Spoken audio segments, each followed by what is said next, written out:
overcoming adversity, doing it at all costs, making wins at all loss. Yeah, the world is all lost, yeah. Ain't no turning back, we headed straight for the stars, yeah. Oh yeah, we overcoming adversity, doing it at all costs, making wins at all loss. Yeah, the world is all lost, yeah. Ain't no turning back, we headed straight for the stars, yeah. Oh yeah.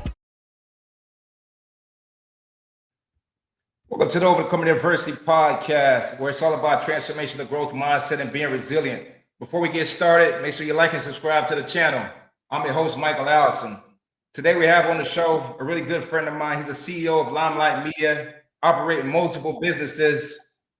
He has 26 different businesses, been awarded multiple commas from the Multiple Comma Club, recognized as one of the ClickFunnels top online coaches in the world, recognized from Forbes, Entrepreneur Magazine, and the Inc. 5000, number 332 for me, man. I want to welcome to the show my good brother, Mr. Mike Barron. Come on, fam. Thank you, bro. I appreciate that, man. Dang. I appreciate that, man. I'm ready. Hey, bro. I've been seeing your success, man. I've been seeing your climb, and I've been seeing your grind, my brother. Thank you so much for joining me on the show, man. Of course, man. I'm here. Got the media team in the back, man. Okay. That's all good, bro, man. Thank you for hopping on the show with me, man. I know your time is valuable, man, but I seen you $1 million worth of game interview, and I see like your company, and I seen the community that you built, brother. So tell me a little bit about yourself, man. How did you get to be so successful as you are today, man? Yeah. Okay. So, you know, to talk about that, first, I kind of want to go back a little bit, and you know, I grew up rough and tough. I grew up poor, Section 8 baby. Okay, for the people that don't know. Okay, so we grew up on government assistance, man, and you know, grew up in the hood and never really had shit. And you know, I'm terrorizing classrooms as an elementary school student. I go to high school, you know, and I wanted to be a gangster. So I'm 39. So I was born in '84. So my mentors were like Tupac and fucking Snoop Dogg and Ice Cube and American Me and all that. You know, I wanted to be like that. That was like, you know, what I wanted to do. I skated out of high school with 2 felonies and was never a bad guy, but just, you know, wasn't doing the right shit. I go to my 20s and you know, paycheck to paycheck. I do the corporate thing. I meet my wife when I was 24 years old, and she kind of calms me down, and I do the corporate shit. And to answer your question, man, I just started working on 2 things, man. I started working on my mindset, and I started working on my skills. I started working on my mindset crazy. I was listening to Eric Thomas, Grant Cardone, Tony Robbins, cats like that every fucking day and all day. There was a point in time where I was doing more personal development than anybody in the West Coast. Like I'm going to sleep on it. It's in the shower. It's in the car. It's when I put my socks on all day, just plays. So that, you know, that got me to start thinking bigger sooner. And, you know, I was like, fuck, man, I actually could be a millionaire. I could become successful. Then you got to add some skill. So I mastered one skill set called high ticket sales and closing. Went to go work at Grants and got good, got great, became elite, became world class, and shit, man. You know, last couple of years, fucking broke kid like me, man, fucked around, became a multi-millionaire, real estate investor. That's kind of the short of it, man. But it started with growing that mindset and that skill set, you know. And we could drill in more. What you know? Obviously, there's way more to it. Wow, if you could, bro, touch on the importance of your parents in your life during these troubling times that you had as a young kid for me. Yeah, man. So you know, I want to give you like the beautiful story. Yeah. But I didn't have no dad growing up. You know, like my biological dad was not in my life. You know, I had a stepdad who came into my life as I'm entering elementary school, and you know, Richie, you know, raised me to be a man, no doubt. But the craziest thing, man, is like I'm a connector, like I'm a lover, Right. and you know, I'm close to my kids, and I like, you know, when you come to San Diego, I'm gonna shake your hand, man. I'm gonna hug you, I'm gonna dap you up, you know. You feel me though? And that's just me. But even though I'm like that, man, I did not, and to this day, I don't have the strongest relationship with my mom. It's crazy. You know, she's not really here to defend herself, so I won't speak on too much on that. But you know, just we did not get along, and she's still my life. She's good to my kids, and like if her and I hang out too much, it is going to be some fucking fireworks the wrong way. Wow. So yeah, Cool. All right. So you my, mentioned my that you folks had. my folks just didn't want me to go to jail no more, man. That's what it was. They weren't tripping on me going to college or me having this great career. They're just like, man, your ass need to stop going to jail. Yeah. No doubt, no doubt. So when you decided to go a certain route with your life, and you said you had went to jail, um, if you could touch on what happened in regards to that situation. If not, I also wanted you to touch on when you got out. Why did you said I need to change my life and I'm not going back here? Yeah. What was the first part of the question? Well, what happened for you to get into that situation? If you could Oh yeah. speak on Okay. that. Yeah. So I was an athlete in high school. I was an athlete before. I used to wrestle and play football, Mhm. and I was really into like just leveling up. I wanted to win state in wrestling. Some older cats came in my life in the neighborhood, and they're like, "Hey man, we got this new play, man. We got this new lick." I was like, "Okay, what is it, man?" They're like, "Man, we going up to cats and man, and we taking their backpacks and we flexing on them. We fucking getting free like Walkmans." I'm like 16. I'm like, fuck. I'm like, best. Are you kidding me? This is rocket science. Like, I need to go do that. Right. So I got kind of influenced. So we started doing dumb shit like that. So imagine being 15, 16 years old and you want to be rough and tough. And you're like, okay, there's a little punk right there. Let me go, give me your shit, right? And you're just growing up in the streets, nothing too crazy, didn't really beat nobody up too bad, didn't pull out no knives or guns. But in the eyes of the law, when you get caught, that's like robbery.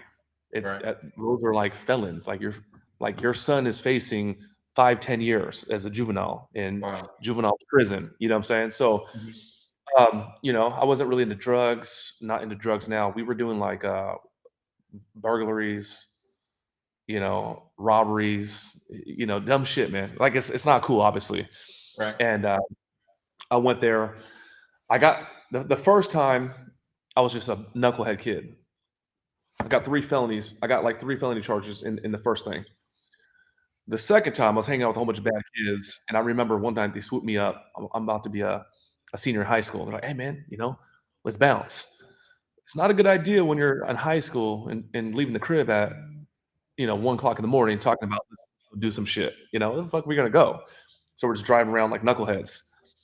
These cats went into somebody's house and it was all bad and they bounced. I'm in the whip, and then next thing you know, we're getting pulled over and I'm getting another fucking felony just being there and yeah. So that happened. I was like, man, I could never do this shit again. I'm not gonna go to jail. I'm not like this ain't ever gonna happen again. I'm gonna change my life. I started reading the Bible a lot. Mhm. I'm Catholic, so I started reading the Bible. I was really never active in the church. And then I remember one time I got out, and my homeboy was like, "Hey man, like I'm telling my bro Fabian, I'm like, hey man, when I get out, man, I ain't doing this bullshit no more. I'm like, I'm with you, I support you, let's go. I'm like, when I get out, I'm start going to church. He's like, dude, I support you, let's go. So I get out, and we go to church, man, in Linda Vista, a Catholic church. And I just remember walking in. I just remember like my body, I'm like, I don't got control over my body no more. They call that the Holy Spirit. Right. And I'm Right. not like a religious guy. You don't hear me talk about Jesus a whole lot. I do believe in Jesus, but I'm just telling you what happened. And I Mhm. just remember like I was just crying like tears of joy, and I just felt like electricity through my whole body. And I was like, man, I ain't never doing this shit ever again. I did go to jail one more time though, because I never did my community service. So like 3 years later, I'm back in jail again because I ain't picking no damn trash, man. So yeah, yeah, yeah. So that's what happened after I No got out of doubt, jail. no doubt, bro. So you got out and you said, that's it. And I'm gonna invest in personal development. So, Yep, and I started listening to all these motivational type of people. yep, And you said yep. you got into quite a few different guys. Can you tell me how important was mindset for you during that transition, and who were some of those key people that helped you with that influence? Yeah. So I don't want to butcher this, man. So law of inertia. Law of inertia. Um, so watch. Check this out.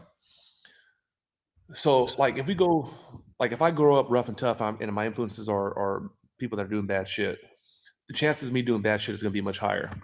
And if I'm in a different neighborhood and it's very affluent, and my parents and their friends are educated and they got great careers, the chance of me walking that path goes higher. Not saying it's guaranteed, not saying being bad is guaranteed. But what happens is, we know this, like an object in motion will stay in that consistent state unless an outside entity or force stops it. Go to space, throw a rock, it's going to keep going until something hits it. So I had to get immersed on new data. I had to go find mentors, and I had to change my state. I had to change my trajectory, so that way I can start moving the way I wanted to move. As a young kid, I was always driven by money. I was always. I'll be honest with you, dude. I was always chasing paper.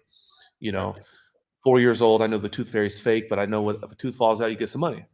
Right. So I was telling my guy here, Aaron, who's here visiting, podcasting, and I was like, dude, I used to try to rip out my teeth to get some fucking money at like 5, 6 years Wow. old. You know what I'm saying? I remember being in junior high selling candy, and then I got people to sell candy for me. I remember 2 kids that never wanted to fight, and I'm like, fuck that, y'all don't fight. We're about to turn this into an event. It's gonna be Wayne versus Sean, and I'm gonna make some print tickets on Microsoft Paint before Photoshop was a thing. Made the damn thing, and I started selling tickets. And the park was so burnt out, so I'm like, fuck it, everybody come to my crib, and they're gonna fight in the living room. And VIP tickets are $5, so you can sit on the couch. So I've Hell always no. chasing that paper. I remember talking to my stepdad. I said, hey, how come we're not rich? And he was like, we are rich. I'm rich. His name is Richard, Rich. Mhm. And I'm like, man, you corny, man, stop. So I always wanted to be successful, and I started working at and I'm telling this long ass answer because That I'm was gonna lead fun. it up to the question. I remember working at McDonald's, 16 years old. I turned in my resume the day I turned 16 because I was legal to work. I remember being the number one, cashier, and I knew if I could be the number one cashier, I could be a team lead. If I become a team lead, I could earn 50 more cents. So all my lids for the cups were stacked. All my ketchup were stocked. When I worked, my floor was the cleanest, and I used to get pissed off when motherfuckers would just sit there and just talk and not work. So I've Mhm. always had this like innate natural ability just to work and hustle. After that, I went to the meat department. After that, I went into education, and I started working as a career advisor in corporate. UEI College became the number one cat in the first month out of like 250 people. So I'm doing my thing. I'm doing my thing. I had this natural knack for money and hustling. I had this natural knack for work ethic. I had those things, but I had to go get new information. So I just remember, bro, real shit. I remember hearing like, you want to be successful, huh? You want to be successful. When you want to succeed as bad as you want to breathe, then you'll be successful. I was like, what the fuck is this? And I remember looking at it and seeing that, there was like a football cat on some B-roll just running up and down the stairs. And I was like, holy like what is this, man? What the hell is this? I'm 26 years old at the time. Around the same exact time, my friend and at the time my coworker Keisha Henderson. Okay, she gave me a book, How to Win Friends and Influence People. I read that book and I was just like, damn, like I'm hooked. I started applying the principles and I started getting that result that the book Right. was stating. So I got obsessed with personal development. Eric Thomas, dude. I had that shit on repeat over and over. So I'm Vietnamese and Mexican. And I speak to audiences. I got a camera in my face 7 days a week. There's a big ass crowd. I'll go in the middle and do a cartwheel. I have no problem with people. But I remember being scared to go in the classrooms as a new career advisor to talk to the whole damn classroom. I was terrified. Right. I remember I was doing Eric Thomas so much. I'm Vietnamese and Mexican. I was like the fucking Vietnamese Mexican Eric Thomas. I was like, man, y'all think you're going to get out of class and get a dental assistant job in his head? Like, dog, I was going off, bro. And what they call that is operating on a via. Right. So if you ever had an older cousin or older bro, that was the shit. You know, he got all the, you know, the girls like him or something, or, you know, he just the man. Right. You start to kind of like listen to emulate. And when you get around your boys, you like emulating that kind of energy. That's right. Right. That's what was happening to me. It was changing my state. So ET led me to like Tony Robbins and Bob Proctor. I mentioned Grant Cardone earlier. You know, and I just got hooked, bro.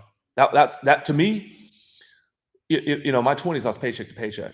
You know, one year I paid rent late for 6 months. I used to hide from the landlord. He's going to show up on the 7th or 10th every time. I get the knock on the door, I start hiding. So how do I go to that to become an 8-figure earner? Like legit. How? I had to go get new data. And, you know, like I said, I just got fully immersed. I know the guaranteed way to success is personal development. Right. Guaranteed. It might take 15 years, could take longer. That's the guaranteed way. But the quickest way is proximity. Right. Instead of reading the book, go get in the room with you know, whoever. So yeah, man. I mean, shit, it's made all the difference. So speaking of proximity, you mentioned Grant Cardone. Can you talk about that relationship and how did that came to fruition for you? Okay, so ET, man, I hear he's in San Diego, so I'm gonna have to go touch him and let him know what he's meant to me, and you know, I'm gonna have to go, you know, pay my respect.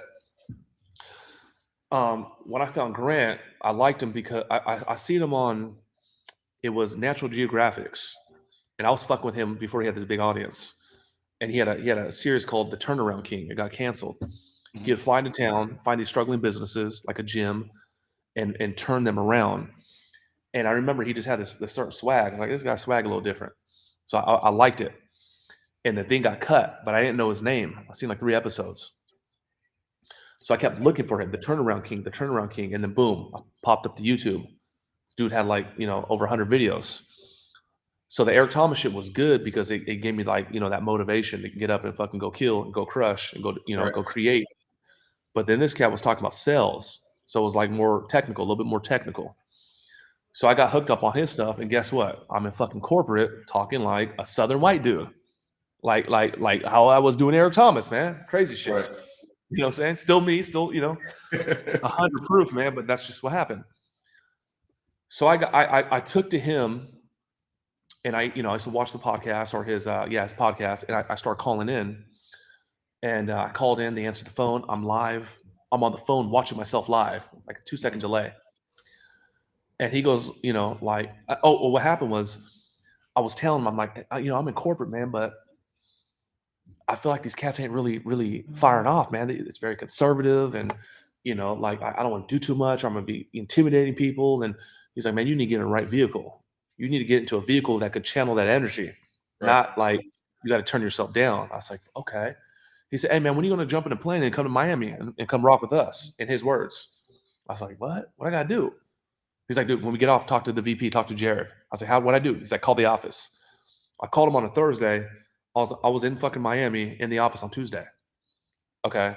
So I went over there, and, you know, I seen him. I've been following this cat for, you know, 2 years or so. And I seen him, and I couldn't believe it, man. I was like, holy shit, that's the fucking guy. He's right there, man. You know? And something happened over there, though. I got my ass whooped. Not physically. I got humbled, dude. What do you mean? So, okay. So, you know, I'm in corporate, breaking every record every month. #1 producer, #1 capist, #1 manager. I went from entry level to a director to a regional to a president of college all in 6 months. I'm just whooping everybody's ass. I'm beating people in corporate that, like, is it Friday yet? Or is it 5 o'clock yet? Or like just people that weren't really getting after it. So I was used to being a big dog, but I was a big dog I was a big fish in a small pond. I was beating up weenies. So now I went to the big leagues, and I was in a room with cats that were making multiple 6 figures that I've never touched. Cats that had way more experience than me, way more skill than me at the time, way more confidence than me. And it was a very unique and uncomfortable situation for me. You know, like I'm the shit in high school. I'm throwing 4 touchdowns a night. Now I go to like Notre Dame or Penn State or some shit, and I'm like on the bench 4th string. And it hurt me, bro. It hurt my ego, it hurt my confidence. It's like you'll see, you know, there was a Tank just fought Ryan Garcia. Garcia got knocked, you know, 2nd round. his ass was he deflated. You'll Right. see it happen with fighters too, when they actually get knocked out, and they're like, man, so and so before he got knocked out, Tyson. And what happens? I got hit, man, and it fucked me up, man. And I was there for about 4 months, and I was going through it, and I blew out. I quit, came back down to San Diego as a loser in my mind, Mhm. and I hid for a year because everyone thought I was the guy. Like, I'm their quarterback that's gonna go off and do this great shit. Right. I came back and I was embarrassed. Some of my closest homies didn't know I was back in town. And the craziest thing happened. Months later, years later, the shit I was learning there, I caught Grant in the elevator. He swooped me one time because he seen me walk on the street to the office. He would give me game and give me bars. And I'd be like, uh-huh, uh-huh, uh-huh. The shit he was giving me would hit me years later Mhm. because I was ready to receive the data. I was more aware. I was more awake. And Mhm. I'd have these huge cognitions go off, these light bulbs, like, that's what that fucking dude was talking about. So it was like a slow burn, bro. After I left, man. Yeah. So, dude, it's propelled me. It's propelled me for sure. I love the fact that you took action to go get the information, and then in Mhm. regards to like it humbling you, it sounded like you understood that there's different levels to like business and where you're trying to go in life and stuff like Right. that. And then the key for me that you said though towards the end was the value of the information that you got. You didn't really know what it was at that particular time, but then like bam, it Yeah. hit you. Now all of a sudden, oh, that's what it meant, and the light bulb went off. You know what I'm saying? Yeah. Yeah. Imagine, and I don't want to be general. I don't like to generalize, but imagine I go talk to let's go say someone like me, a juvenile delinquent that's 18 years old. And I'm like, yo, I'm a legit 8-figure entrepreneur, Inc. 5000, and I bought more Lamborghinis than anybody in San Diego the last 12 months. Real facts. Hey, how much time you got? You got an hour? Cool. Get a pen, get a paper, and I start blazing them a game. That young man, generally speaking, ain't going to be ready to take all that data. But if he or she keeps going, we have another conversation 10 years. This person will be able to receive that data. And what that goes back to is when the student is ready, the teacher will appear. I Right. wasn't ready. You feel me? I wasn't ready Yeah. at the time. So yeah. So if you can, man, I'm gonna jump into Limelight Media here in a little bit, but you said Yeah. something that I want to ask you. How did you become the president of a university, bro? Fuck me, dog. Bro, you got to go look at my old pictures. Okay, my old pictures. I got fucking. I'm talking about my teen years. I'm Cortez. We from the West Coast, man. I'm Cortez. I'm fucking Chuck Taylors, All Stars, khaki suits, Ben Davis. I'm like Vietnamese Mexican Easy in this motherfucker. Got a 6'4" shit. You know what I'm saying? Like, my homies are black and Latino. We just thugging out like a motherfucker. And that motherfucker became a president. Like, what are we? Apparently, they didn't do background checks. You know what I'm saying? No, I got my shit expunged. And what I started doing insurance at a dental office. Must have been about 20, and I was really good at it, and I became great at it, and I became fucking world class at it. But there's only so much I can do at the dental office. There's not that much upward mobility. I'm the dentist or I'm not the dentist. Like, it's not the game I was playing. The playground was too small. So I've always been, again, pretty ambitious. I go from the dental office and I become a recruiter. I'm working at the staffing agency, the Mhm. TEP agency. I'm helping dental assistants. I'm helping dental assistants, hygienists, even doctors. I'm helping them to get placed at different dental offices. Hey, Mike, my dental hygienist is out for 3 days. She's sick. We need a woman that knows pediatric dentistry and dentric software. Who do you got? I would go to my my database, send them over, and we would get a commission. So I progressed from the dental office to that. One day I get a phone call, man, from a gal named Rianne, and she's like, "Hey, Mike, my name is Rianne. I'm the director of the Career Center at UEI College. You know, um, I wanted to hear more about your staffing services. It's my job to help students get placed after they're done with their certification." Mhm. Okay. At the time, I didn't know for-profit education. So they have to place people because they're tapping into like funding, like like the state, the federal funding are like, hey, we're going to pay for your shit, but in return you're going to go to school, the FAFSA, and you'll be self-sustaining. We don't got to pay your ass no, Section 8 or welfare or whatever. So the school has to maintain a minimum 70% job placement. So this woman was really looking for answers. I could hear it in her voice. I knew, bro, even as a young cat, I must have been about 23. I knew the power of network. I knew the power of pushing power to power. I knew the power of fucking actually serving folks without like an agenda. I said, Rianne, my name's Mike Barron. I've been in the dental space for many years. I know what it's like. All your new graduates, have them come in and ask for me. I don't care what it is. I'm your guy. I got you. No problem. Reg, oh, Mike, thank you. Thank you. Thank you. She could have called any other fucking person in the city or the state. They wouldn't have received her like that because they just trying to do their job. I was trying to create magic. So now, a few days go by. I hit her back. Hey, Rand, it's Mike. Mike? Yeah, Mike from Direct Dental Staff. Hey, you. Hey, it's been, we talked on Monday. It's Thursday, Friday. I haven't heard from nobody yet. Are you sure you having your people come ask for me? Really? Thanks for following up. Okay. Let me see what's going on and boom, boom, boom. So now people start coming in. I call her the next week and I give her a fucking report, man. Hey, Rianne, so-and-so came in, this person's placeable. Next person came in and they might want to just tighten it up a little bit. This guy had Nikes on and wasn't that presentable. At the end of the day, we want these people to work and, they don't know the soft skills. So I'll help you polish them up. She goes like this, bro. I knew it was going to happen. I knew before she knew it. I knew it on the first phone call. She says, what do you think, about like doing what you're doing about the school, like helping our students? I say, Rianne, when can I meet you? Remember, I work at this little ass dental office. I work at this little staffing agency, tiny. There must have been about 4 people there. Entrepreneur cat would come in, and there's 4 of us. Small little office, tiny. Must have been about 600 square feet. I went to go see her. I got my suit on, I got my tie on, all smiles. Made a good first impression. I made a big ass claim, Rianne, listen, no one knows the dental placement more than me in this entire city.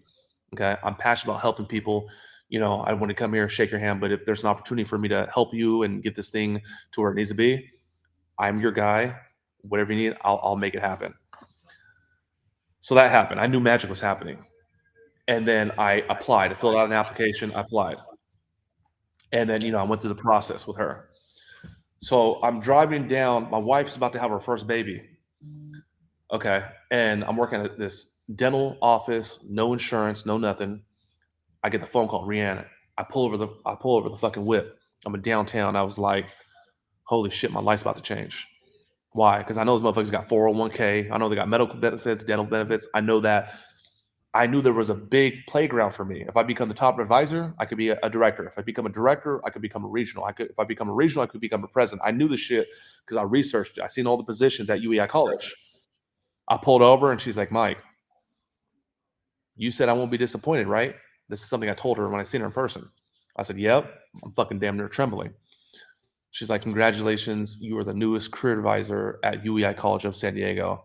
And I just remember we went out, we splurged out, we had a big ass dinner. I thought I made it in life, man. Cause I never had no shit. Right. Yeah. So I knew.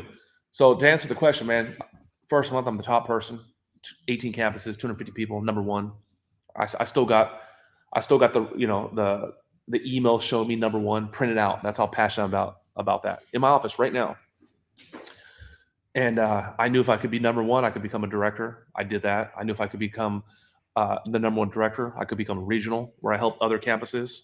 I know if I could do that, I could become a president. So all I did was I knew the game I was playing. I knew the opportunity. I put in the work, got the result. And then I used, my people skills, and I know how to politic in corporate. I knew how to make my work known and strategically fucking get people on my team, with good intention. And it was just a big fucking game for me, man. Like Cass, and this is when I was still kind of a knucklehead. I wasn't doing no criminal shit, but I'd go hang out with DR and Gonzo and Ernbo and Justin Teague and the big homies, and we'd go the garage and smoke weed and get fucked up and freestyle, even though we don't rap. And then I go to fucking work the next day. You know what I'm saying? Like, I'm telling you, bro. I'm telling you, bro. For real. That's what we used to do, man. It was crazy, bro. Yeah, I was the fucking president of college, man. That's crazy, man. You know, and I was still, you know, rocking my Dickies and all that shit and my Cortezes, and I'll be at the fucking office, dude, with Hugo Boss. You know, I don't say good morning, I say great morning. I'm smiling at everybody. Like Bruno Mars to this motherfucker, just high fives for every motherfucker. You know, saying fucking come into the elevator. Which floor? I'll go up there with you. Let's get it. I was just like the most optimistic, positive, hopefully pleasant motherfucker that building's ever seen, man. And that shit worked for me, dude. That's you know what's up, man. Yeah. Hey, bro. So when you made this transition and you got this phone call, man, and you shared this message with your family, with your wife in particular, bro, what was that? What was that like for you and your family in regards to like life changing for you guys? Bro, shit, man. I'm my life changed, man. My life changed. You know, I never had something. Okay, so listen, going back to what my guy said, you need a vehicle. Mhm. Okay, so you got to understand, if you're the best barista in Starbucks, there's only so much money you can make. True. If you're the best valet driver in San Diego, there's only so much money you can make. You know, if you're the best freaking yacht hand, the dude that be like helping out with the boats, there's only so much you can make in New York. So you need to have an actual game or a vehicle that can actually help you, you know, like create the lifestyle that you want to create. Not Right. every motherfucker wants to make multi-millions. I'm not saying you have to do that shit. You do what you want to do. Your ideal scene. But for me, I knew at the staffing deal in the dental office, it wasn't big enough for me. Bro, at a young age, I knew at the college, it was life changing, man. Like, dog, I was crying, bro. I was fucking crying, man. My baby must have been like fucking my oldest. She's 12. She must have been legit a week old, man. Like legit, like a week old, bro. I'm a young dad. I'm scared to be a fucking dad. You know, this young lady, you know, who trusted me, who we're still together 14 years later. You know, she's having my kid. I'm like, fuck, man, she crazy, man, because I don't know what the fuck the plan is. But and I just knew, I was like, dude, I can take care of my family now. Like I knew that this was gonna, you know, change everything. And the crazy thing is, as you go through life, man, and things happen, and you know, you have family members that go through certain shit, or it could be a divorce or whatever the fuck. None of the shit makes sense. But for me, when I stop right now where I'm at today and I look back, I'm like, all this shit made sense. Dude, I have an academy. I run my academy like I did at the college. We do orientation. We have a supervisor. We have instructors. It's the same fucking thing. Me doing advising to the students. I got people that will pay 50K, 100K for my phone number so I can help them game them up. So I had to go acquire that experience to actually do what I'm doing now. But the truth is, man, I showed up to UEI college on the first day, and I already had a program that I ran for years. I showed up that way. Meanwhile, most of the people in the room are like, this place doesn't give training. There's no upward mobility. They say that, you know, we're a team effort, and you know, they're all about development. When's the last time the CEO came down to train us up? None of that shit matters. What matters was I made a decision what the fuck I was going to do in this vehicle, and I wanted to go throw touchdowns every night. So, yeah. So, as I introduce you, bro, you made the Inc. 5000. You the Two Yeah. Comma Club award winner, Yeah. ClickFunnel. Yeah. You got have a lot this of those. company called Limelight Media, brother. You Yeah. have so much accolades, man. If you can, tell me about how did you attain all of these awards, and then tell me about your journey into entrepreneurship. Yeah. Okay. So I'll start with the journey of entrepreneurship. So I skipped an important piece. Go ahead. So I'm very fucking like compulsive. I'm very like I'll give an example, dude. Like, you know, I'm in elementary school, and you know, the game at the time was like Mortal Kombat, the first one, second one. Yeah. I remember. You feel me? You know, Yeah. when were you born, man? What year were you born? 81. Okay, so we the same age, bro. Yeah. Yeah, I'm 84, so same shit, right? We was in high school, same year. So Mortal Kombat, you put the little quarter and shit on the Yeah. thing, next one up. But for me, dude, I knew every character. I knew their bio, I knew their realm, I knew their power. Like my stepdad was like, man, if you could just apply this to school, man, you'd be a fucking straight A student. But I wasn't in the school. I was in the Mortal Kombat. So stop fucking with me. Anyways, okay, so I did that. Okay, so now I fast forward. I'm 18. I'm dating this girl at the time. She wanted a pit bull. She's like, I want a pit bull. I want a pit bull. She's young as hell. She lives at home with her mom. I bought her the pit bull. Barron, rest in peace. That dog ends up with me a few weeks later. I'm the type of cat, again, that's very compulsive, just fucking all in. I start doing research. I'm like, pit bulls for sale, blue pit bull puppies for sale. I find 2 websites. It's Mugglestone's Pit Bull Farm, Dominion's Big Headed Pit Bulls. And I'm like, get the fuck out of here. These guys are selling dogs for 5K, 10K? No way. Fuck that. I'm done. That's all I needed to know. A year and a half later, I got 18 fucking I started with 18, I got up to 24. I got 18 pit bulls a year and a half later. I'm living on a farm about 3 hours north of San Diego on a ranch and I got a whole barn of pit bulls, man. Just because I started researching, I met a cat that wanted to put into the business, and I started doing that. So I started fucking around making some money. I didn't tell you that part early. I was like a 6-figure earner at like 19, 20 years old. Okay. So I'm in this little ass town, Fraser Park, California. I know you've spent time in Cali. It's on the way to Bakersfield. You're just passing Six Flags. Yeah. They call it's the Grapevine. There ain't shit out there. So I'm out there. I'm still young. I used to work out a lot and shit. I got wife beaters, shit. I got fucking 50 Cent just mashing and talking about let's go smash somebody. And my neighbor's like, what the fuck's like this cat is blowing up the neighborhood. And I got all these pit bulls, right? So the police and the sheriff used to pull up to my crib often, like every week. Mm-hmm. One time I left the crib and went to the library because I didn't have internet to go, do my dog shit. This cat pulled me over, told me, come in, let me smell your breath because we got to report you're drinking and driving. Like, man, get the fuck out of here. Long story short, I'm getting harassed. One day my dog's getting in a fight and they throw my ass in jail. The charges got dropped. First off, they were show dogs, not fighting dogs. We love dogs. Right. So I go to jail. I'm in jail for a minute and I was torn up. I was like, man, even though I'm doing good shit, even still then my life is what it is. Like I got the worst luck ever.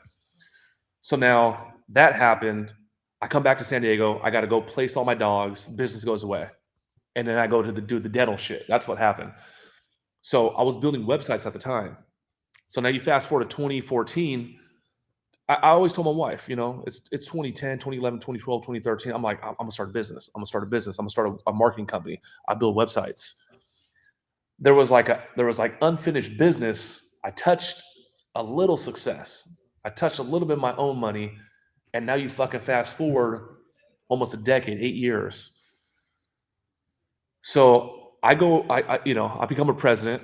The school loses accreditation. Not because of my placements, not because of this. The school lost accreditation, the whole damn system. I'm unemployed. I'm a president one day. I'm unemployed the next day. Tony Robbins calls this a loss of identity. I can't even look at myself in the fucking mirror. Wow. So I go into interviews. I'm turned up. I don't have my PhD. And for the first time, it was challenging for me to get a job. I'm like underqualified to be president, which I was, but I'm way too much. You feel me? Yeah. So I'm like, man, I'm like, fuck this corporate shit. I'm doing my own shit. I told my wife, I'm doing a website company. What are your thoughts? She's like, I trust you. I was like, really? So I started doing the website company and I was getting by. I got a couple clients. And then I went to grants. That's what happened. And then I got some of that sales shit. And then I came back and I started selling my own website products. And I got Conor McGregor as a client, Chris Weidman, UFC, Patrick Bet-David, big entrepreneur. This cat's worth over $100 million. I got Solar City. So I just started slinging and banging, dude. And we made $1 million in the first year. So that's how how I got into it. Yeah. Congrats, bro. Thanks, fam. Yeah, man. Yeah. We'll I process, bro. man, I'm listening to your story, bro. What sticks out to me is drive, like, ain't not one Yeah. thing stopped you yet, bro. Like, it ain't like you sat down and was like, nah, that's it, it's over with. Like, you have like a tremendous drive and work ethic, bro. I want you to, if you could tell me what is like your definition in regards to like discipline and like growth mindset. Yeah. So, okay, man, I'll be giving these long ass answers, so forgive me in advance. So imagine you take a little. I got a 2-year-old. That'll be 3 in October. I take my little baby Aria, beautiful girl. I take her to Target. I don't do too much shopping. But let's say I did. We go by the toy section. That little girl is going to go like this. I want this. I want this. I want this. I want this. I want this. And most parents are going to say, nope, nope, nope, nope, no. Your birthday's next month. Or you got a toy yesterday. Or you got a toy last week. No. And the kid starts crying. So I believe that people, they're born, okay, we can learn from children. When kids are born, they're big dreamers. I got fucking, I'm looking at a $500,000 car right here. I pull up to a stoplight. I'll see a 4-year-old boy, a 5-year-old boy, 6-year-old boy. I'll see him look at it, and I'll be like, man, he got that shit. Like he got like I could feel the energy. Like that little boy's like, Yeah. I'm gonna have it. So we have that ability, man. And what happens? We go through life, and life happens. Parents say no. Aunts and uncles say that's not realistic. Society tells us that's not real. So what happens is we start to shrink. We start to succumb. We start to cave in. So the motherfuckers walking into high school and they're not, I want this, I can have this, you know? So, to just kind of where I'm going with it, man, is that goes away and that falls. But this is not me. This is Wise Consulting. Anytime you took up something, it's January 1st. I'm gonna go to the gym. I'm gonna lose weight this year, or I'm gonna stop drinking alcohol, or I'm gonna start doing jujitsu. There was a goal and a purpose on that first step. I'm gonna start a business. And what most people fucking do is they go on the path and then they get off the fucking treadmill because life happens. Sure. Okay. So for me, the reason why, like I've had, they used to call me the black cloud. Nothing could fucking go my way. Nothing could go my way. And you know what's going on right now? I got I get everything opens up for me, man. 5 minutes before I walked on, some guy's like, "Hey, man, I follow you. I know who you are. I'm gonna be in San Diego. I'm pulling up with my yacht. It's a vetted group. They screen everybody. He's like, hey, man, I would love to come hang out with you. We're gonna go do yachts. I would love for you to jump on my limo bus and let's splurge out." And not to say that's what it is and that's what's cool, but I would never get that before. And now that's what my life is. Right. So to the point is this: I'm gonna go on this journey. I'm gonna go lose weight. I'm gonna go on this journey. I'm gonna start a business. The reason why I don't get off, even though life is hard, is because I got a big ass purpose, bro. I got 2 purposes that fuel me, and nothing could fucking stop that. An earthquake, a lightning bolt, nothing could fucking stop that. It's impossible. So anytime you were going to start your business and now 6 months went by and nothing happened, it's just because you just lost your fucking purpose. That's all it is. But I got a big ass purpose that fuels me. So they say all flat lines fall. I got cats on my team. They're appointment setters. They figure out a way how to fucking pimp the game. They're appointment setter for 6 months, making 6 figures. Ain't no other company making 6 figures as an appointment setter. And they're just like, Mike, I figured it out. I know that person's going to die off soon and they're going to quit. Because you got to go from a setter to a closer to a director, because all flat lines fall. And it happens. I'm thinking of 2 people right now. I got a kid, 18 years old, making a shit ton of money and never went up to the next level, next step.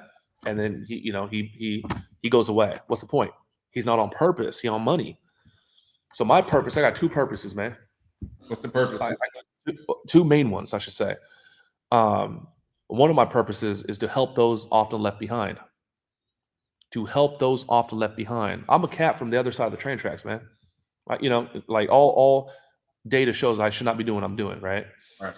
I like to look at myself as like Robin Hood, like take from the rich and give to the poor. I ain't taking from nobody, but you kind of get the concept. I get the concept. I got this chip on my shoulder, bro. So I'm getting VIP invites to Lamborghini. Hey, Mike, we're doing a grand opening, man. Pull up. Fucking VIP. Okay. I'm pulling up, have a champagne, eat some crackers and cheese and shit. Somehow, some way, bro, towards the middle of the night, I find myself outside talking to who? The valet. Hey, sir, nice car, sir. I said, man, don't call me sir, man. I'm Mike, bro. You know the difference between us and those people is that they got different information. We don't have to take the backs. Like, that's me, bro. I'm for the underdog. I'll fuck with everybody as long as they're good people, but I love the underdog. I like, I like the woman right now who got a kid who's going to school and life is hard and she's working 2 jobs. That's who I fucking like, man. I like everybody, but I love the kid who got that talent that's been overlooked, underappreciated, and if he keeps going, he's about to break through. That's my fucking purpose. That's so how the hell I'm going to quit if that's my purpose to help those off left behind. That's one. That's one. Two is I need to go buy my family and my people their freedom. I got to go buy my family, my people their freedom. Okay, so I'm gonna keep it 150, man. I reported 1.6 on my tax return, but I'm talking about reported. All right. Okay, I didn't report these fucking everything. You feel me? Like, I got you. Okay, so now, but don't get it fucked up. I'm just a fool on the treadmill. I'm still doing my 12, 14 hours. I'm still waking up early. I'm still hustling and bustling. If I add, let's say $1 million just cash flowing to me every month, dude, I would go live on purpose, but I'd be spending so much time with my wife and my kids. But yeah, I'm just a fool right now that's looking to get these fucking chains off me so I can have what the holy grail is: freedom, man. Do what I want with whom I want, however I want. So I'm willing to sacrifice this all: my comfort, my happiness, time away from my family. I'm willing to sacrifice this shit so I can go get some more real estate, hand this shit over to my kids so my kids could be who they're intended to be, which is goddesses. They don't gotta go do a 9 to 5 because they gotta pay rent. Right. I'm not saying don't work, but they can go do art if that's what they want to do. They could go be musicians. They could go help people. Like, they're not bound to a fucking dollar. So how the fuck I'm gonna quit and I'm not driven, motivated if that is the fucking goal and the purpose is by my family and my people, man. Their freedom. My people is like people in my academy. My people is my business partners over there. My people is whoever I'm rocking with, man. So I'm about to get turned up right now, man. Now, I appreciate that, Mike. I love how you define your purpose, and I would align that too with success for you. Or what would you say with these vehicles that you've created in regards to like Yeah. generating revenue for yourself? Yeah. What would you say like success is with these companies that you've created? Yeah. So when you talk about the success of the companies, Yeah. okay, so I'm gonna give you a PR answer. The word vehicle, I love that word. So there's kids on my team, man, that I call them kids. So I keep getting older. My team keeps getting younger. Crazy as shit. So what I'm saying? They're like, why you always hang out with those 22-year-olds? I'm like, it's because they listen to my bullshit, man. They ain't fucked up like you yet, man. Anyways, so I created a vehicle where there's kids on my team, 21, 22, that are making $500,000 in a year. I got my little brother John Pena. He's the CEO of our company. I'm looking at his $300,000 Lamborghini. The guy's brilliant, but I know if I had a Mike Barron in my life 10 years ago, like he does, and a vehicle 10 years, I 100% would have had a Lamborghini. So for me, I'm okay with going through some of the bullshit and chopping down some of these damn trees and clearing the path for the next generation. I'm definitely okay. So we created a vehicle where, a kid like Casey could be 21 and go make $500,000 and go drive fucking Lambos. So to me, that's it. Like that, to me, that's a big part of success. I like, my wife's not here to defend herself, but she, last night fucked around and had some cigars with some of my top closers. And my wife thinks it's social hour, and it's not. I'm connecting with all these people that came from across the country to be here, part of this fucking rocket ship that we're building. Right. So that to me, that's what makes me happy, man. I want to see my fucking people doing good. Success to me, my definition is this. I bet you never even heard this from anyone else. My definition of success is happiness, abundance, and health.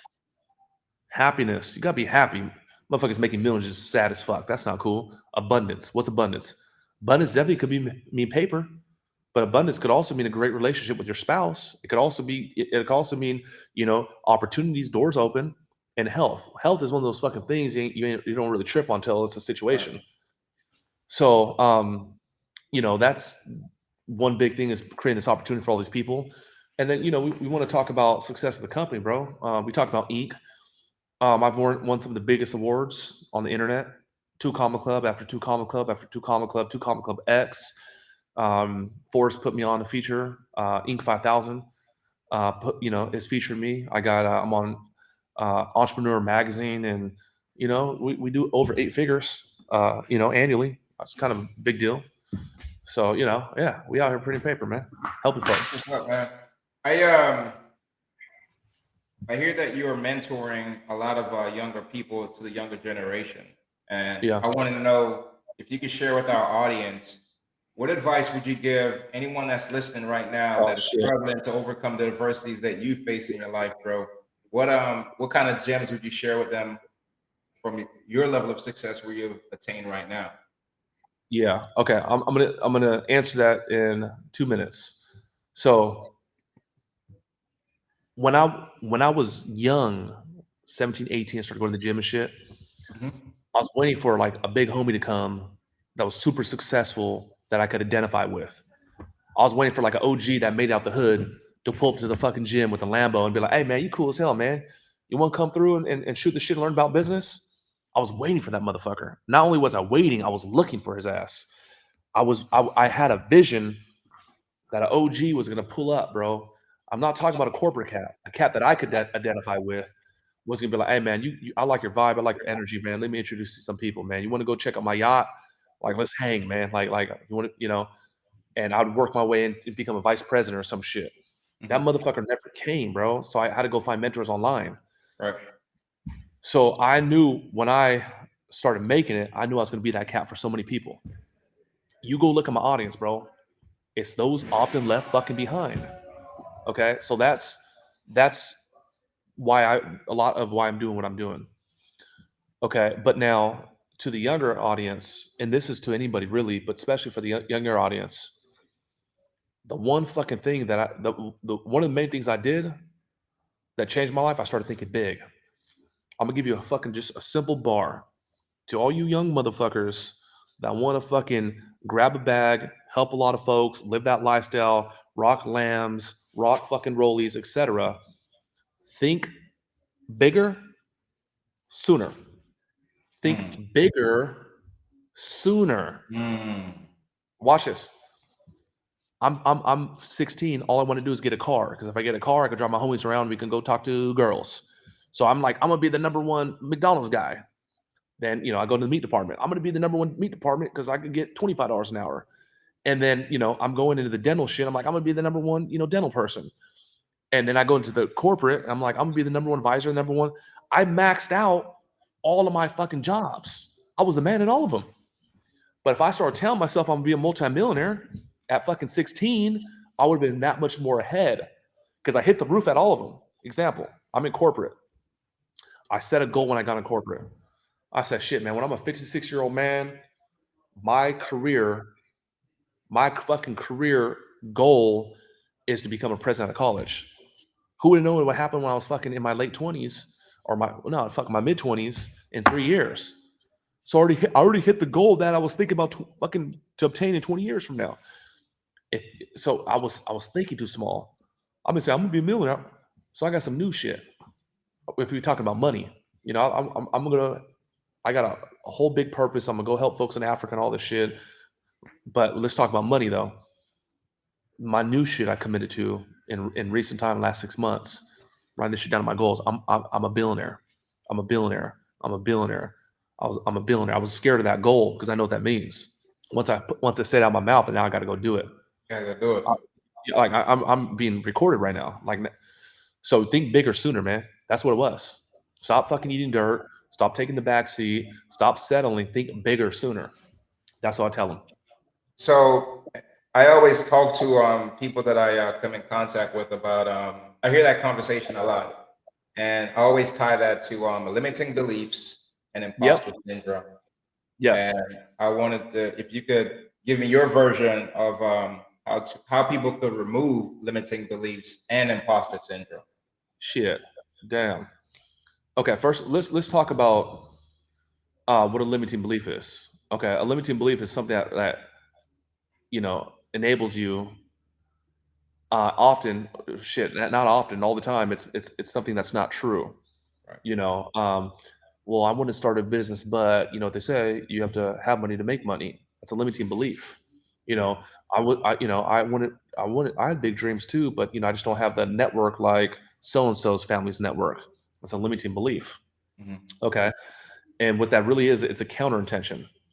It's counter intention. I want to go do these things, but let me tell you why it's not possible. So you want an intention, and then there's a counter intention. Young man wants to go talk to a nice young lady across the hall. I want to go talk to her. I like her energy. I like her vibe. I like her look. I like whatever. But what if she says no and I look like an idiot? So you have an intention versus a counter intention, right? Sure, sure. So what you want to do is we want to crush limiting beliefs, and we want to go find truth. I'm telling you that I'm not the most religious person, but here's another Bible verse. They say the truth shall set you free. If you're not getting what you want, the marriage, the relationship, the business, the car race, the video game, it's something you don't have truth on. Okay? There's something you don't have truth on. There's something you don't know. So I got to go find truth. I got to go find truth from credible sources. So, what let me break this down to a science. I believe there's three things that make up a person. And I talk about this a lot. I believe that there's a mind, a body, and a spirit. Mind is the computer. Okay. So I'm in my training center right now. If a tiger came through this fucking door, a tiger, like a Bengal tiger, I would bounce. But I've never seen a tiger kill somebody. I've never touched a tiger. But all the information I have about tigers is that they kill. They're apex predators. So Right. so the mind takes in information like a computer just to make sense. I don't have to say how big is that. As soon as I see it, just boom. So there's the mind, there's the body. The body is me just moving these hands. The body is the vehicle. It's like a tractor. It's like a vessel. How to go from A to B in the physical universe. Now the spirit, however, okay, the spirit it's who you really are, and the spirit is perfect. And I teach my students the spirit don't stump its toe on the floor at 3 o'clock in the morning and say ouch ouch, or spill milk on the laptop on accident, or freak out when the kids are not doing what they're supposed to be doing. That's not you. The spirit is perfect. The spirit is perfect. So I know that you, me, Mike, fucking Henry, the video guy, I know that these people are perfect, but sometimes they haven't realized it. It's your fucking mind. Okay. So we've got a mind, a body, and spirit. The spirit's perfect. Okay. So I get a phone call one day from one of my friends that's super successful. He's coming up. I'm like, what the fuck you doing? He goes like this. Mike, let me ask you a question. When you go to Foot Locker, what do you do? I said, find the pair I want and get the shoes. He's like, nah. Before that, I walk in. After that, I ask for my size. Right before that, he's like, man, stop. You get the shoe and you look at the price tag, right? I was like, fuck, man, I do that. He goes, why you do that? I was like, well, shit, man, Jordan's fucking like 190 now, 220. What the fuck you mean? He's like, that's called counter intention. He's like, you want the Jordans and you're saying, no, I can't afford it. I said, what are you talking about, bro? You tripping? He said, hey, man, are you a good person? I said, of course. He said, you a good husband? I was like, yeah, good husband. He's like, are you a good dad? Great dad. Are you hardworking? Good. Are you trustworthy? Absolutely, man. Do you think that your God, your creator said, this guy's a good dad, good husband, hard worker, give the shirt off his back to a stranger and says he can't afford fucking Jordans? I said, fuck, man, no. He's like, no. When you go there, you have an intention. And when you say that, it's called a counter intention. It's a limiting belief, bro. Yeah. And what you need is some real truth that money and abundance is fucking everywhere. Right. Okay. So that was the one shift I had. And another analogy would be you go to the damn lunch and you're just looking. That ribeye is the one you really want. You go to dinner. But that motherfucking ribeye $75. Meanwhile, the sirloin's $22. Why the fuck you eating that sirloin, man? It's a counterintention, bro. So what like, and I could see that you touched a button with me. So Mike, people, they don't, like, they're in their house. They don't go to a bedroom and they're about to walk out the door, close the door, and they don't say, fuck, what if the door is stuck? Or what if there's something that's going to prevent it from opening because it could be rusty? Or what if it's locked? Or what if something happens? They don't do that shit. They walk up to the door, grab the doorknob, open it, and walk out. They walk in to the door, open the door, and walk out with full intention. They don't sit, they don't. So what happens is motherfuckers go through life and they're literally doing that. I want this ribeye, but how much is, oh, nope. I want to start a business, but it's too expensive. I'm single and I really want a partner, but what is, and you got to get rid of that shit. That little piece of data, that little data changed, that was one of the pivotal points that changed my fucking life. So the way you crush limiting beliefs is you got to go find the truth. Go find the truth. Who's doing what you want and what particular, role you have in life as a businessman, as a businesswoman, as a fisherman or a fisherman, or a person that's driving Uber. Like, who's doing it at the highest level and what's the fucking truth? Go get the data, go immerse yourself in that data, play the data over and over until you fucking click, and then operate off of that. And it takes time, man. Yeah, like that's what it is, bro. Limiting beliefs, and it's because you're getting wrong data. Yeah, you got to crush those limiting beliefs. Operate off of truth. Operate out the truth and go all in, man. 10 toes down, bro. Straight up, real shit. Man. Real. If someone wanted to step into the entrepreneur space, knowing that you're a seasoned veteran in the entrepreneur space, what would you tell them? I would say go find. Okay, so we all got some sort of superpower, some sort of God-given gift. My God-given gift is I don't know how to shut the fuck up. I'll just be talking. You know what I mean? No, I'm playing. So go find Steve Jobs, man. You got to go find something that you're passionate about. You got to go find something that you're good at. I've worked with over 1,000 trainers and gym owners, and I was good at marketing, and I was good at sales, and I was good at funnels, and I launched a campaign 2017 for one gym owner, and it blew up. And I'm like, holy shit. And I did it again for another gym where I'm like, fuck, I got something here. I'm going to go do that lane. But I was doing that because it was, I could give good value and make a lot of money. But I was never the fitness guy. At the time, I wasn't going to the fucking gym. One of my clients checked me, like wake up call, like, man, you work with gym owners, but you don't go to the gym. What the fuck's wrong with you? So that wasn't not really my purpose. When I started my academy, and when I started, doing what I really love, which is sales and closing deals, and I started closing deals, I went from like 6 figures a month to fucking 7 figures in a month. So you got to go find out what, you're good at. Another thing too, you got to stop. I'm going to do this, but I need this, or, I'm going to go to this networking event after there. Take fucking action. Get the car out the fucking driveway. Just every day, like take 1 or 2 steps forward. Motherfuckers underestimate how much you can do in a short time. Like I got the podcast here, Aaron, big podcaster. I'm going to be seen by 1 million people on the YouTube. And he's like, hey, Mike, how much did it start to cost your business? And I was like, 0. And he's like, what? It was a fucking phone book, Yellow Pages, and we call them motherfuckers from my living room, talking about we're going to help you with your website. Like it don't take money to make money. It takes fucking courage, bro. It takes action. Like that's what I would get started. And then at the same time, man, I'm a fucking turned up dude. Don't use me as a benchmark. Man, I could never identify with that, man. He's works 14 hours. I don't care. You don't need to do that. Right. You can go create a little hot dog stand where you do it on Saturdays. You can create a little, barista, whatever. Like, what are you passionate purpose about? What's the goal? What's your lifestyle? What's the fucking roadmap to get there? But you got to take action, dude. You got to go take action. Yeah. So you ventured off, and you're an equity partner, and you have multiple different businesses out there now. So I wanted to Damn, ask you, how do you you did go research, man. about? Shit. Say what? You definitely looked my shit up, man. Damn, I'm impressed. Absolutely, absolutely. So I want to know, bro, how do you balance running multiple businesses with all these things you got going on? Yeah, so the new people I'm listening to right now are billionaires. Mhm. You know, I listened to a whole bunch of sales guys for years. I listened to fucking Tony Robbins for years. So I'm like, I need to go get new data now.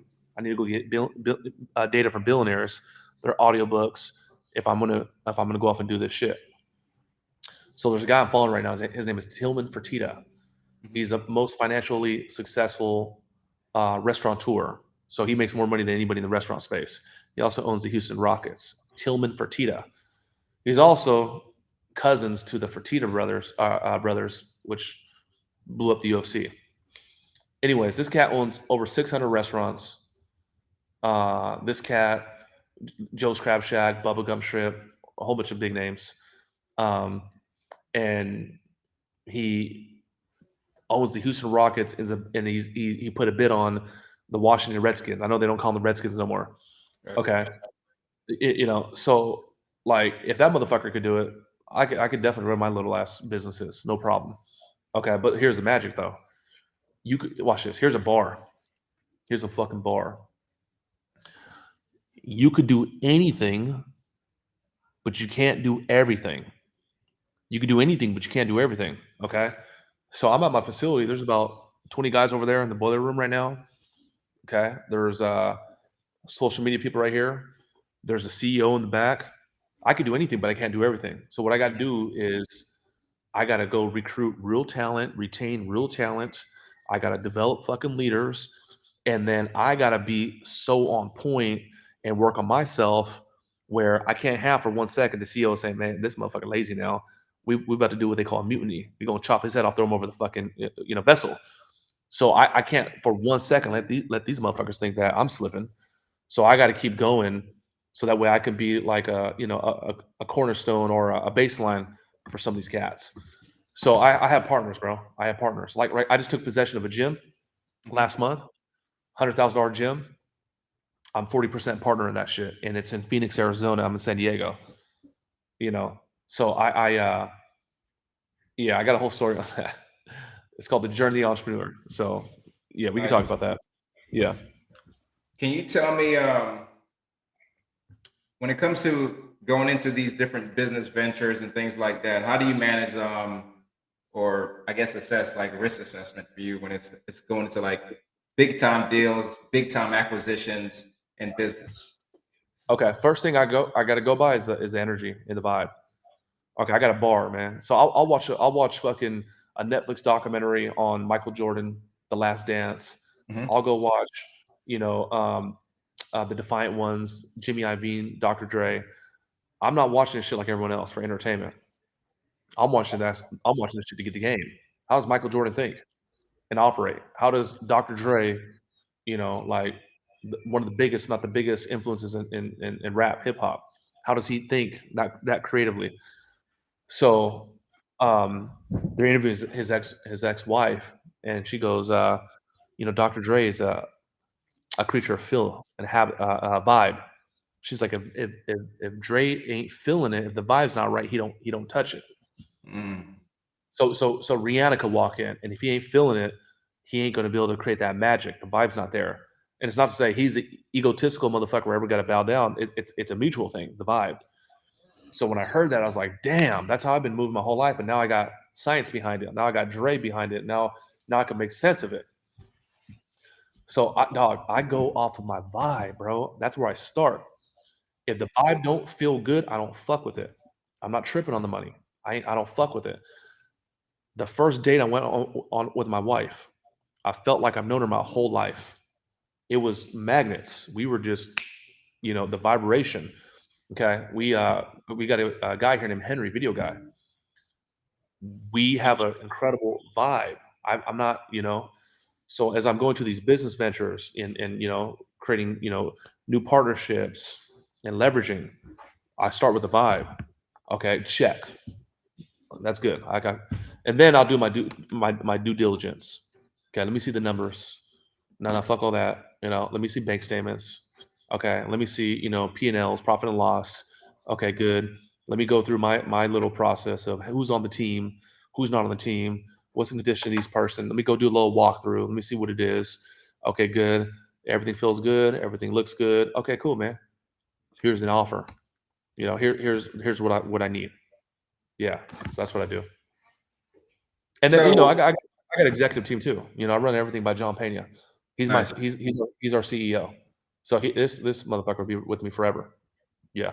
I was going to ask you that. So I know that you've mastered the art of selling like high ticket items. Yeah, So that's I mean, I think that is like important in regards to you leveraging your network. So I wanted to see if yeah, you could expound a little bit on the importance of networking. shit.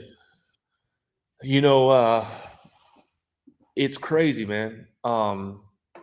It's crazy. For many years I've been able to achieve some sort of level of success Yeah. without having motherfuckers I can call that really successful. I've always been like a big fish in a small pond. And I had a limiting belief. I was on some like, I don't want to go hang out with some rich, uptight motherfuckers. Like I'm more comfortable hanging out with some street motherfuckers, versus you fools. So for a long, what I'm saying? So for a long time, I was like, man, I can identify with some of these like buttoned up, white collar fucking entrepreneurs, you know? So anyways, as of recent, as of recent, I'd say in the last 2 years, I've been getting outside and I just came back from Mastermind this past week. I was in Santa Barbara, took the whole fam. They did their thing. I went to go do my mastermind, touch people, flow some power, but it's very important. So the guaranteed way to success, again, is personal development. It's guaranteed. It could take 10 years, could take forever. But the quickest way is proximity. Proximity.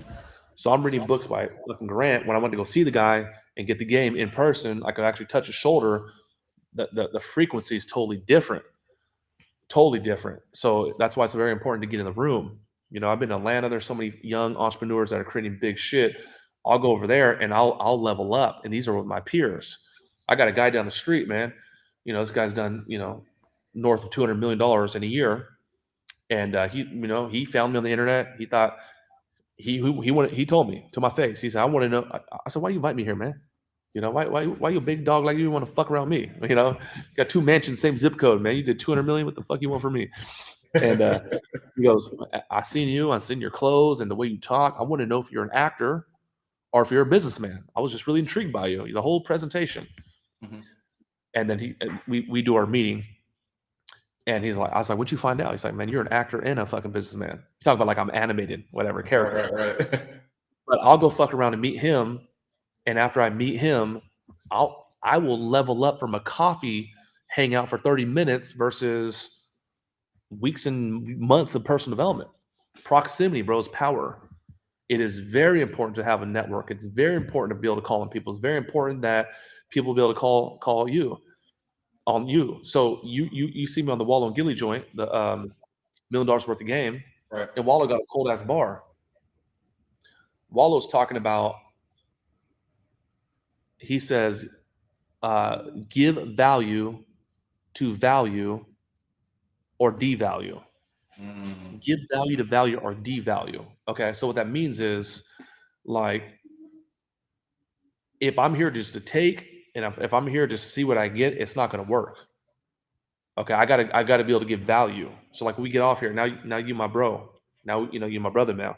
Now it's like, how do I help this man? How do I support? You got to give value to the value. So network is very important, man. Absolutely. I learned that more now than I have in fucking my whole career, man. Yeah. So Mike, people think that millionaires have like this lavish life. They roll around with the Lambo and everything, right? But I do know that that life comes with some level of stress. So if you could Yeah. talk about how do you balance dealing with like setbacks, stress, adversities in your life? Yeah. So in the very beginning, it's challenging. It's hard.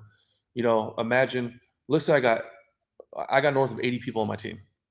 north of 80. That's a pretty big responsibility. And a lot of these Right. people have spouses and kids. It's Right. a big fucking responsibility, man. So for me, I fuck around and, say we closing up shop, man. That's not good, man.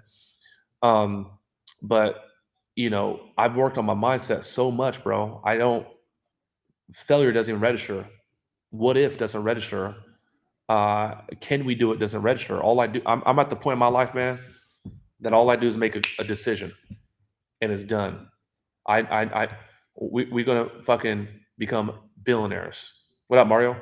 We're gonna become billionaires, or we're gonna have the fly swips in the city, or we're gonna become real estate investors, or we're gonna donate to the kids at the foster care. It's not, can it be done? I just make a fucking decision and it's done. So the game becomes not can we do it? The game becomes how do we shorten up the timeline? Imagine Kobe Bryant, imagine MJ. Imagine MJ talking about, man, we got fucking, Karl Malone, man. They call him the mailman, man. Like, oh, fuck, man. It don't even register. So I've done so much development in my life. I don't worry about pressure or stress. It comes with a job. But at the same time, man, this ain't for the faint of heart, So we were talking about ClickFunnels and Russell Brunson. Russell's talking about 100% of people have desire. Go down to San Diego, Fashion Valley. I'm sure you've been Right. there. Man, what do you want? I want to retire my parents because they've been working so long. They're not getting younger. Sir, what do you want? I just always wanted a convertible Bentley, red to be exact. Sir, what do you want? I want to see my kids go to Ivy League. Everybody got desires. However, 2% of the population, he says, has ambition. Only 2%. So where I might tell you, I'm gonna take my savings and throw it on a fucking office lease that's gonna be $100,000 over the next, 2 years, and like I'm gonna risk it all and gamble. That might be okay for me, but not for everybody. You know what I'm saying? You got to do what's right for you. Right. So I don't stress, pressure. It don't even at this point in my career, man. It don't even fucking give me some more stress. Give me some more fucking pressure. Please, man. Shit. More money, more problems. Give me all the motherfucking problems. All right, bro. So that speaks to me in regards to like also like your leadership style. So Yeah. you can't and you lead multiple different teams, bro. So can you tell me about like your leadership style Yeah. and how do you Fuck go yeah. about inspiring people and motivating people? Shit, man. So this is one of my favorite topics to speak on. In fact, I went to National University. I'm sure you're familiar. A lot of Okay. military cats go to National. I got 160 credits. I'm like this close from the fucking degree. I'm like, fuck this. Dropped out. And I guess what? I studied leadership. I remember being in the neighborhood and being around 8 kids, 10 years old. I'm like, hey man, we better go to the canyon. Why are we going to the canyon? Because we about to go throw rocks and catch lizards. And these motherfuckers would follow me. I remember being a captain of my football team. I was always intrigued just on getting motherfuckers to follow leadership. Leadership is one of the most important qualities in creating a business. So what the fuck is leadership? I'm gonna give you a bar that most people will not define leadership as. Leadership is influence. Mm. Leadership is literally influence, and it's really to influence and inspire change. What people don't understand is that leadership does not come with a badge or a formal title. So you can have an entry level day one, you can have a brand new associate intern that creates some sort of influence as a leader. They brought in donuts, they knew everybody's name, they picked up. They're like, man, that new guy's cool. That new woman's cool. That's leadership. And then on the opposite end, you can have a manager whose job is to manage. Their title says director, but they lack leadership skills. Ain't nobody want to follow them. We had a CEO when I was in the college, and he was very standoffish. He'd fly in from Kansas City to all the campuses, and no one could approach him. And he was just a numbers guy, but he didn't have the people skills. And the data I got was that they're sending his ass to learn leadership because he didn't have that ability. Meanwhile, he's a CEO. So anybody could be a leader, and not all managers are leaders. So leadership is influence. So my style, man, is this. I'll give it to you quick. I'm situational. Mm. Okay. So I might talk to this kid who just needs some love. and give him just enough to inspire where he needs to go, and hopefully get out of him what I need, not to use him, but to get him to become better and to get him to perform. Meanwhile, this guy, I've had guys on my team. We got sales guys, big fucking egos, confidence, fuck, talkative as hell, and I got to be able to be a bigger dog than that to be like, hey, homie, like it ain't going down like that. So I got to have a different approach. Meanwhile, good intention to get him to where he needs to go. So it's called situational leadership. It's always going to be me. It's always going to be 150, but my leadership is depending on the recipient. So I got a bar. I know you never heard this shit. This is just me. I go like this. This shit cold too. I serve it the way you slice it. I serve it the way you slice it. So this motherfucker serves me a pie that's bullshit and a bad attitude and it got worms in it. They cut the pie. I'm gonna take that motherfucker and put it right in your face twice as hard. Believe that. And then I got this other person, other woman, and Mr. Mike, would you like here's a pie, and I put the little cherry on, and I'm gonna give it to her twice as nice. So I'm gonna serve it the way you fucking sliced it. You know what I'm saying? So yeah. For the most part, man, I'm cool. I'm easy, man. I love people, bro. But like, yeah, people should cut this off track, rough and tough, man. They gonna get their ass whipped. I'm just joking. Nah, bro, that's a good answer. I like that. I also attribute what you're speaking about. I talk a lot about frame control and how you can control information that's going out and information coming in, and how you Yeah. could balance that. So I like the Yeah. metaphor that you gave with the pie. Man, you have a lot going on, bro. But whatever you can share, what are some big projects that you have coming up here for you in the future? Yeah. So, um, I have been doing my academy thing. I've been doing the sales shit.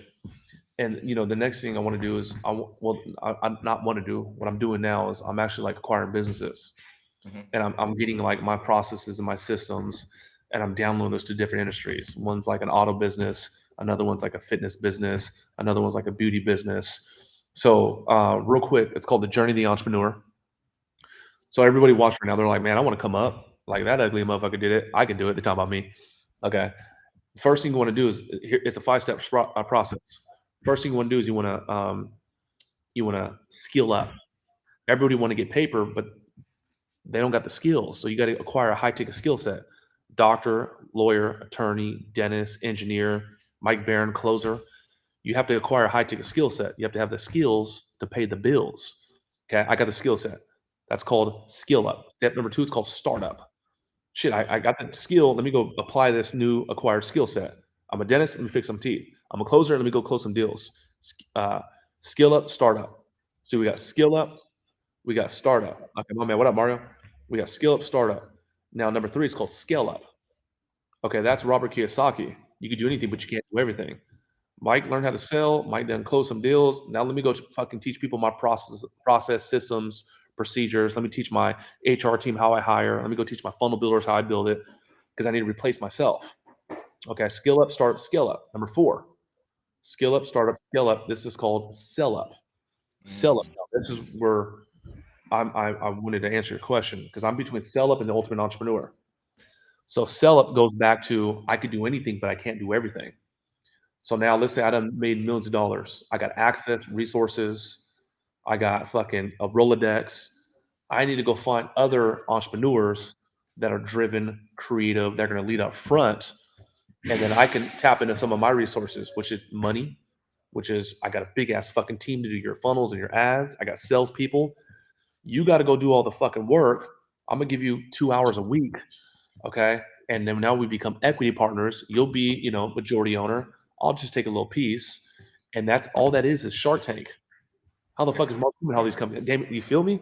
Yeah, So yeah, that's yeah. why all these fucking companies because I went through this process. So my thing right now, I'm between here and here.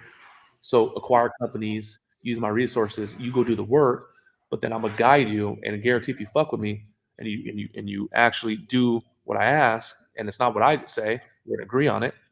You're gonna blow up. That's my Right. track. So the final step is the ultimate entrepreneur. That's your portfolio. That's your real estate investments. That's your last name on the damn hotel downtown San Diego. I'm not saying Hilton, saying Barron. St. Ellison. Okay, it's your legacy play. So I'm between acquiring businesses and building my real estate portfolio. So that's pretty much it. And I need to get outside more. I need to do more shit like this. I need to get outside, bro. I need to, you know. All right, man. I got about 3 more questions before I get you out of here, bro. Yeah. You're a dad. Yep. You're a husband. How are you dealing with business and family? How do you manage that? And Yeah. Okay. So a lot of people are like, like they think with scarcity, and I could be the world's greatest dad and the world's greatest business leader and the world's greatest friend. It's never one or the other. When you're dealing with high level people, it's never like, I want to do this, but then I won't be able to do this. It don't work like that. So, I'm doing 12 to 14 hours every day. I eat dinner with my family every fucking day. Okay. I'm in a weird phase right now where I'm really inspired to go to the next. For the next 30 days, I won't be eating dinner at my house. But guess what? My wife's coming over here with my kids, and we're going to do homework and all this shit. Okay. So it's very important to be very active. My favorite thing to do is do jujitsu with my 2-year-old in the carpet. And I don't really never been formally trained. That's what I love to do. Go fuck around and, fight with my 12-year-old. You know what I'm saying? We messing around. And that's what I love to do. So, I don't believe that. I don't believe it's going to work if I'm a failing husband and big business leader. It'll work. It'll catch up one way or the other. Or I'm not good at business and a good husband. So, you everything's on the calendar. Whatever it is, you make time for it. There's no excuse for the gym. You just make fucking time for it, man. So, yeah, I'm all in, bro. Everywhere that I'm involved with. Can you talk to our listeners and just give them some motivation on the importance of having a mentor, having having accountability partners, having reading books, any of those things that has helped you to where you are now? Can you talk a little bit about that? Dude, I'm gonna give you a secret, bro. I'm gonna be like, I'm inspired. I woke up at 4:30 a.m. and I'm fucking ready to take on the world. Here's a fucking secret, bro. I shouldn't talk like this, but it sucks to fucking wake up at 4:30 a.m. You know what I'm saying? Now I committed to Saturday and Sundays because I hired a new fitness coach. Never had no fitness coach. So I got a cat on my team, my brother, Ruli. Okay, he's a cat that I'm coaching up and mentoring. He's growing really fucking fast. I believe we closed, a fucking huge deal right now. Since we've been on. And anyways, this cat, this cat pulls up to my house every morning at 4:45 a.m. And I don't tell him this shit because I don't want him to feel bad, but I'm using him to wake me up because there's no somebody at the fucking door. I'm gonna wake up regardless, but it's like 100% have to fucking wake up. It's so easy to roll over. And what he gets from me is mentorship, but we don't say it like that. We got a beautiful friendship. So I've always used some of the little bros to like get me to go to the gym. So that's how I do accountability. So I need fucking accountability. I got a gym. I hired a coach. I give him $100. He charges $100 a session. Okay. I don't need to fucking pay a coach to work out. I do that so I don't stay up late on Saturday and drink too much at the UFC event or drink too much on Saturday. I got to wake up early. So accountability is fucking crucial. That's one. As far as hiring a mentor or getting a mentor, you're going to want to fucking have a mentor. You're going to need a fucking mentor, man. You're going to need a mentor. Like nothing is going to change its state unless an outside source changes state. Like I had to go get game and mentorship from motherfuckers that were doing what I wanted to do. If you want to get to the next, man, you got to get a damn mentor. You have to. Go get new information. Here's the secret to success. I've been holding this shit. I didn't want to give it out, but since the wall's down now, we're going to give it out. The secret to success is having the right information and operating on that information. Okay. Again, the truth will set you free. So imagine if you have the wrong information, limiting beliefs, or your information is there's no such thing as gravity. You could walk to the edge of the building and die. The wrong information can kill you. Hey man, there's no crocodiles in there. You sure? Nope. Wrong information. Go in there and fucking gone. So you got to go get the right information, the right data. Nowadays with YouTube and so much content, It's not hard to get the information from really successful people. But even though it's there, we still don't operate like that. You got to change your mode. You got to fucking reset the computer. So when you go talk to a mentor that has done what you want to do, it's very likely they have information or more accurate information that you don't quite have in that particular discipline. So it's crucial, bro. That's why I'll pay hundreds of thousands of dollars for mentorship so I can go get the right data. I'm not gonna act like I know everything. I don't. Fucking don't know half the shit. But I need to go get the data, bro. I need to get the right information. Gotta get a mentor, man. I got mentors, bro. Absolutely. I spent $300,000 on mentorship last year. Real shit. Absolutely. Mike, you've earned a lot and done a lot in your life, man. So how do you celebrate yourself? How do you enjoy all these things that you've created for yourself? Yeah, so if I have a big win, a big week, a big month, a Mhm. big quarter, I do something for myself.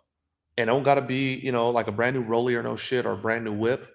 It could be something small as like buying like some new Jordans, or it could be like, just doing something so simple like getting a new jacket, or it could be less than that. It could like on a small scale, you had a big week, go to a fucking movie with a date. Because what happens is you start to trick your mind. When I do good things, I get a reward. It's like a little dopamine hit. So if I just Mhm. keep doing more positive actions, I'm going to get more rewards. You have to, you can't go through the desert and fucking work hard forever and start accumulate some money and success and not get like enjoyment. You have to get the pleasure. You have to. A human needs that. So go reward yourself, man. Every time you did something cool, go fucking reward yourself, man. It's simple, man. You're watching this. We have guests watching right now. Right. Okay, Facebook Live, right? A cat could be like, man, that's incredible.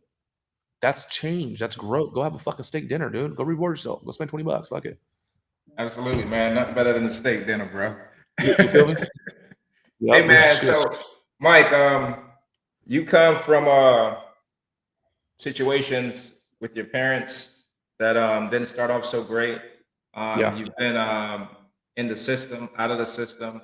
You yeah, yeah, struggled a little bit in regards to like trying to like find your way in regards to like career, but you did, and then got successful at it. Then the school lost its accreditation, bro. Then you said, yeah, I'm going to invest in myself, and I'm going to jump full fledged into this entrepreneurship to this point where you're a multi-millionaire, has all these yeah. awards and things like that. I want you to give to our listeners as much life lessons, business lessons that you want to leave them with here, bro. Yeah, man, I don't want to get cheesy with the audience, but I meant what I said when I said we're made up of a mind, body, and spirit. I meant what I said when I said that you are beautiful. Everybody watching, I don't give a fuck if you got a tooth missing or your eye fucked up. That's just the shell. You're a spirit, and I will tell you that I don't believe that your creator, whoever your creator is, well, whether it's God or Allah or whatever your faith is, I don't believe that your creator put you here to struggle, to eat dirt.